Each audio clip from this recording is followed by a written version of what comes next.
All right, folks, we are back on the Way Concept presented by The Ring Magazine. And today, as you can see, I have the Christmas lights out early because Christmas potentially is coming early. To those of us that are wondering what's happening with Jake Paul and his next fight and if it's going to be at the end of the year. And then, to the same breath, this might be the worst decision Jake Paul has ever made. What do I mean? There is breaking news from The Ring Magazine and Mike Coppinger. Anthony Joshua and Jake Paul are finalizing a deal for a heavyweight fight on Netflix in December in Miami, sources tell The Ring's Mike Coppinger. Paul steps up to fight former heavyweight champion after his exhibition with Gervonta Davis was canceled. Once again, generational fumble by Gervonta Davis. But this is insane. We have to talk about what this fight may look like. How likely is it to happen? We have an interview from Eddie Hearn and Marcos over at Fight Hub TV that I want to get into. If this is real, Jake Paul is going to have to put both of his balls and his ball sack in a wheelbarrow and walk it to the ring because that's how big of balls he needs to fight Anthony Joshua. You heard the names like Francis Ngannou say no. You heard Oscar De La Hoya tell Ryan Garcia, no, you can't. We've heard other names like Nate Diaz maybe popping up in there. Please, let's just not even bring that up, actually, because I do not want that to happen. But never did I think that Jake Paul and Anthony Joshua were going to tango on, again, 30 days notice, potentially. Maybe 37, but let's get into this entire thing. What the fuck is going on? Is this real? And if so, how in the world did Jake convince Nikisa and everybody around him to sponsor potentially what might be a live murder on television? I'm kind of being sarcastic, but I'm not really, because that's the former heavyweight champion of the world. Jake was about to fight an exhibition. None of this makes any sense, but we got to talk about it. The breakdown, let's go. Let's start with, again, just the announcement itself. Anthony Joshua, Jake Paul, finalizing for a heavyweight fight on Netflix in December in Miami. Couple things there right away that we can take away from this. Number one, this would be the thing that potentially could cause the snag in the road here. We all know at this point from the rumors of them potentially fighting in 2026 that came out, I think, 2 or 3 months ago, that one of the biggest issues in making this fight, one, yes, that's the former heavyweight champ. Why is he fighting Jake Paul? And two, why is Jake Paul putting his health and well-being on the line? Because someone asked me on Twitter, Wade, if Jake Paul gets knocked out, will his career be over? Buddy, his life may be over if he gets knocked out by AJ, because that dude put Francis Ngannou flat on his back, and I had never seen Francis Ngannou hurt before. Again, it's boxing, not MMA. Jake has a little more experience, but we're talking about a massive size difference. AJ's still relatively young and still relatively got something left in the tank, and he's only fought the world-class guys for the last 10 years. This would be Jake's not only hardest fight, most dangerous fight of his career. If Jake is doing this, it could signal the last one. I'm not even joking. This could signal Jake being like, I'm having one more of these and I'm out. Because where do you go from Anthony Joshua? We'll get into that part in a second, but the Netflix thing. We know that Anthony Joshua is an exclusive fighter to DAZN. Eddie Hearn has stated that multiple times. AJ, I'm pretty sure, even has a piece of DAZN. I could be wrong about that, but he signed a mega deal years ago with them. So for this fight to take place on Netflix would mean DAZN would say, you can have one of our biggest cash draws, and I may be in a revenue share thing, or maybe Netflix pays them some money, but you can have our biggest cash draw, and we don't have an affiliation with it. That seems a bit unrealistic. But having said that, this isn't a report from anybody in the camp. This is not MVP saying it. This is not Eddie Hearn saying it. This is Mike Coppinger, who I guess has talked to people in the camp. But an independent source saying that they are finalizing a deal. Not that they're in talks. They are finalizing a deal. So this is, again, we're talking 1 yard line, first and goal, right? We're right there. They just need to dot some I's and cross some T's. So I wonder if that's the last barrier. Because when you're finalizing a deal, this isn't time for, oh, well, you can back out if you don't think this is going to make any sense, or, oh, this is going to hurt my legacy, or, oh, Jake, you're going to get really hurt. They're past that point. They're at the point now where both guys are locked in, set, and ready to go. Whether it's the Netflix thing, whether it's, is there a certain weight thing they want to do, or rounds, or who knows? But they're right there. Now, there is an interview that came out 4 days ago from Eddie Hearn talking to Marcos over at Fight Hub TV about the potential of a Jake Paul-AJ fight. Now, this makes things even more interesting. Now, remember, it was 4 days ago when this interview was conducted. Listen to the way Eddie talks about this fight. Speaking of AJ, so what's the latest on his return? I see you guys announced the fight in Ghana. He's always wanted to have a fight in Africa. He has Africa tattooed on his shoulder, I believe. I would think that's the perfect card to put him on, right? Yeah, I mean, I think that, a fight in Africa originally was planned for February time. This fight this year, we just talk about it like that sort of 8-round run-out fight where it's quite unusual, and we've never looked at doing it before because AJ's always the guy that fills the stadiums, and he still is. But with that comes a huge amount of pressure. Also, the need to fight quite a tough fight. And when you've been out for like a year and a half, coming off a knockout defeat, we just talked about the benefit to him of actually just getting back in a groove, wrapping your hands, just turning up on the night, just beating someone and then going into a bigger fight and then going into Tyson Fury. So, everything is still an option at the moment. Listen to how Eddie is talking about wanting to get AJ back. We don't want to put him into a, in his eyes, very difficult fight in his first one back. We want to go through, he's not saying it, but he's saying like a dress rehearsal. We want to put you in there with a guy that, isn't the most difficult, but it gets you back to getting your hands wrapped, to getting in the gym, to having the night of feels and back in the ring and knocking off the ring rust. And it's really tough for a guy like AJ to do that. One, because of the fact that he's world class, or he had been for the last decade or so. And two, because of his name.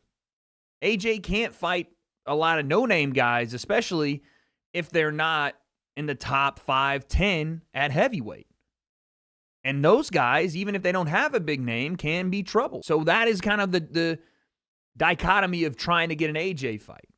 Well, if you were going to try to check the boxes of someone that wasn't as difficult as a top 10, top 15 guy, and that had a big name as a quote-unquote dress rehearsal, as someone that would get AJ back into the gym, maybe have another fight after that, and then Tyson Fury, Jake Paul makes the most sense in the world. And it doesn't make any sense, the fight itself, but it makes sense in this crazy crossover scene that we have. I mean, I can't even believe I'm saying that in any way, shape, or form, a Jake Paul-AJ fight makes sense. But for what Eddie wants, someone that's not as difficult, so maybe a shorter round fight, and someone to get him just going again and get his mindset back into the boxing mindset, Jake Paul would definitely fit that.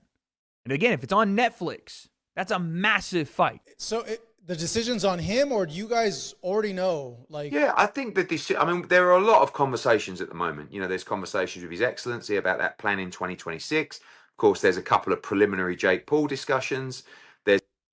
4 days ago, a couple of preliminary Jake Paul discussions. This is from 4 days ago to now, where we have finalizing a deal. Something's happened in those 4 days to take those discussions from preliminary to finalizing. And the only thing I can think of is that they either got a clearance through DAZN to have AJ fight on Netflix, or that this is going to be on DAZN with Jake and AJ, which again, I don't know why it would be reported that it would be on Netflix had they not discussed already moving it to. I think that this is closer to being AJ and Jake on Netflix than people really even think right now. We keep going. But it's a race against time now to kind of get those, if we're going to do a deal with His Excellency, that's imminent. Obviously, Ben Eubank next week. If we're going to fight Jake Paul, I mean, he'd want to probably announce an opponent next week or in the next week or so. If we're going to... 4 days ago, again, if we're going to fight Jake, he'd want to announce opponent in a week. Yeah, because you're 30 days away from December 12th now, or 31 days, and that date seems to be a likely option. And then December 19th, which I look on that calendar, I don't see a ton of big fights happening on December 19th. And again, Jake likes to do these fights on Fridays, not Saturdays with Netflix. Those 2 dates are wide open. We're running out of time if we're going to do something this year. And if we're going to do something this year, it'll be decided in the next week. Has he been in camp already? Has he been training? Yeah, he's just in camp now. So he'd be ready to fight on a couple of weeks' notice in an 8-round sort of easy-ish fight. But if you want, he'd be ready to go on a couple of weeks' notice on an 8-round easy-ish fight. I don't know what the fight will look like, but that seems like signaling to talk about a Jake Paul fight. 8 rounds would make some sense because Jake has been going 10 now for a while, so maybe they do 10. But again, just something to get AJ back. Signaling is what I'm seeing. Wants a championship fight over 12 rounds, it's likely we'll see that one in the beginning of 2026. Yeah, I would imagine if he's in an 8-rounder, he's going to take a pay cut. Like he's cool with that, the money's not. The money's not really the motivator here, Marcos. It's more just getting into the groove of like returning. Like if you come back after a year and a half and you're in a tough championship fight against a guy that fought 3 months ago and is on a good run, it's like, of course the money's always a motivator, but he's doing all right. This is more about the final run in his career where we can get the most out of his ability and just be 100% at the key moments at the big times. Again, you hear the way, again, they're saying finalizing a deal. So that should be convincing enough. But the way Eddie is talking here, I'm getting more and more convinced because he's talking about, really getting the most out of this last run. It's pretty clear that we all know that this is going to be AJ's, last run at a title, his last couple of fights as a pro. And with that being said, how do you get the most out of maximizing his name and his value in fights that may not be as dangerous for him? You throw him in there with Jake Paul to start because Jake's got a bigger name than damn near everybody else in boxing besides AJ, besides Canelo. Why not have them both in the ring together? Then, depending on how he looks, if he fucking obliterates Jake and it doesn't go past 3 rounds, then you move on. And his name has gotten bigger because he's the guy that destroyed Jake Paul. Not just beat him, destroyed him. Do you think an announcement will be made next week? I don't know. I think probably maybe early the week after. Obviously, it's Ben Eubank next week, so there's a lot going on. And we Friday now, so there's nothing that's imminent to be signed, but there's a lot of conversations that are happening right now. This interview was 4 days ago. He said nothing imminent. Something's changed in those 4 days, and he said probably an announcement early next week. As we sit here, it is Wednesday, November 12th. Eddie does have Conor Benn and Chris Eubank Jr. this Saturday. This is probably, if this is going to happen, you're going to see an announcement probably on Monday the 17th, Tuesday the 18th. Or hell, they might just announce the damn thing tomorrow since it's been reported now from Mike Coppinger over at the Ring Magazine. I'm literally checking my Twitter continually, go through this video to see if there are any updates, because it being finalized is the only thing left to do here. Because of now we're coming up to the second week of November, probably early to mid-December would be preferable. Yeah, that's what I was thinking too. December 12th, December 19th. I know there's contract stipulations with AJ, he's exclusive to DAZN, but have they reached out? Did they reach out this week? Is that a possibility? Yeah, I've spoken to Nikisa a few times on it. I mean, there's nothing to report to you that it's close or, there's a lot of hoops to jump through. Of course, AJ is exclusive to DAZN. We also work very closely with His Excellency, and although we have no contract with him, we're in talks for big fights next year. Of course, Tyson Fury being one of them. So we'd definitely give him the respect of making sure that he was aware of the plan and, part of that plan as well. But at the moment, there's nothing major to report on that. Would we take the fight? Absolutely. And there you go. That's as simple as, it's not simple, right? Eddie is talking about other stuff they have going on with AJ. They're talking about the DAZN and Netflix barrier. I'm pretty sure HE, His Excellency, was the one that kind of proposed that AJ fight Jake Paul to get rid of Jake Paul. What Jake Paul doing in boxing? It's good for boxing to have young generation. I am against some kinds of fight he do. I want to tell you example and surprise. I am thinking me and him to doing him against Joshua now. Joshua, if he destroy him, it will be good for me. The headache of Jack Paul will go from my mind. If Jack Paul win, I will know that Joshua is finished, and Jack Paul deserve to be ranking and deserve to have future in boxing, right? I don't want it 50-50. In this situation, I wanted 99-1. And Jake and HE met on this entire, idea that that fight could potentially happen. So I don't think that would be an issue. It really looks like it just comes down to the network. And again, that word, that phrasing, finalizing, just tells me that this is closer than people think, and that maybe the network's not a massive issue. I mean, my estimations of Jake Paul would go through the roof if he signed to fight Anthony Joshua, because I just can't believe in my mind that he would do something like that. I mean, Gervonta was a smart one because of his size. Like, I think actually he would have had a lot of success against Jake Paul, but the size is a problem. But this would just be, like if Jake Paul was to take the fight with AJ, you'd really have to maybe carry his balls in a wheelbarrow on the ring. Legitimately, I said this. This is how it would be. But let's now talk about the totality of this fight. This would earn Jake a ton of respect in the boxing game with boxing fans that think he has rigged fights, fixed fights, whatever else, which is not true. But the ones that also think he takes easy fights or doesn't fight boxers in their prime, or name the thing that they don't like, this would quell all of that. And that might be why Jake is crazy enough to do it. That might be the reason he does it, is because it checks every single box that he would potentially want to see for this fight. It gives him a shit ton of money. It's dangerous so people respect him. It's dangerous so people watch it and are interested in it.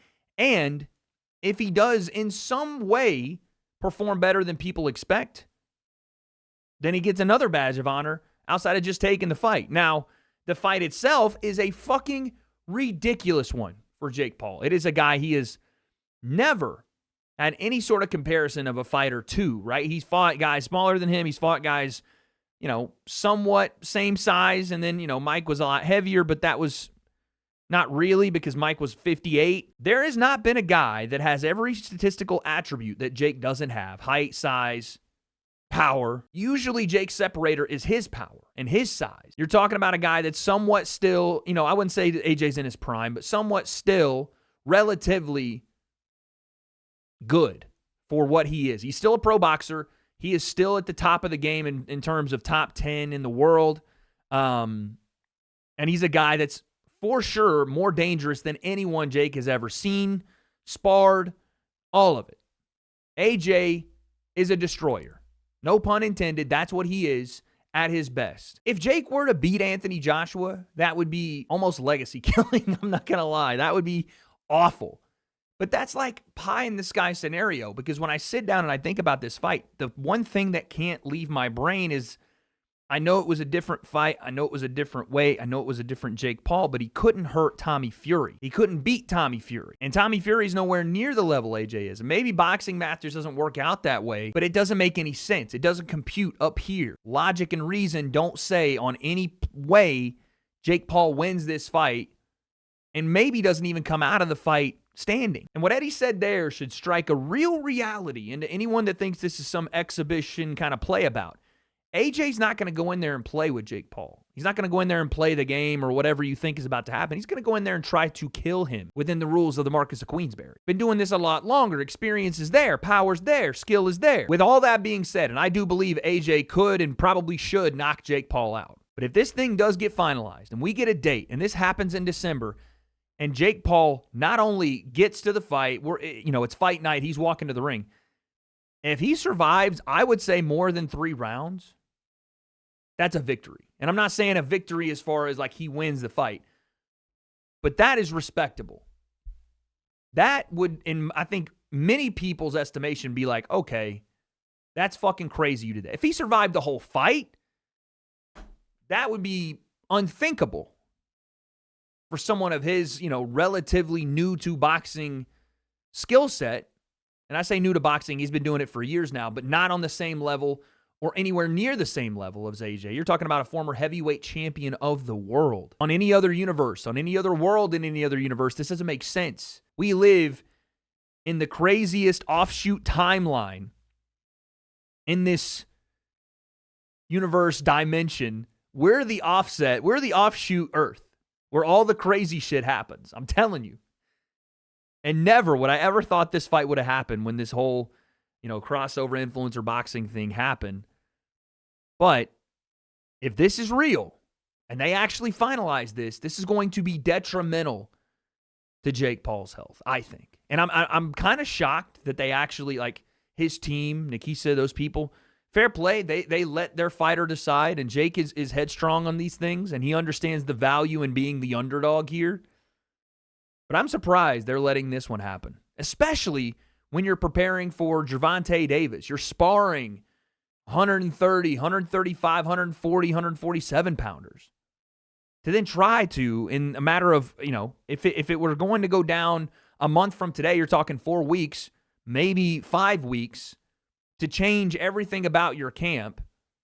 You were probably in the process of cutting weight for a November 14th fight, which would have been in 2 days, to now having to put the weight back on. That's a lot, man.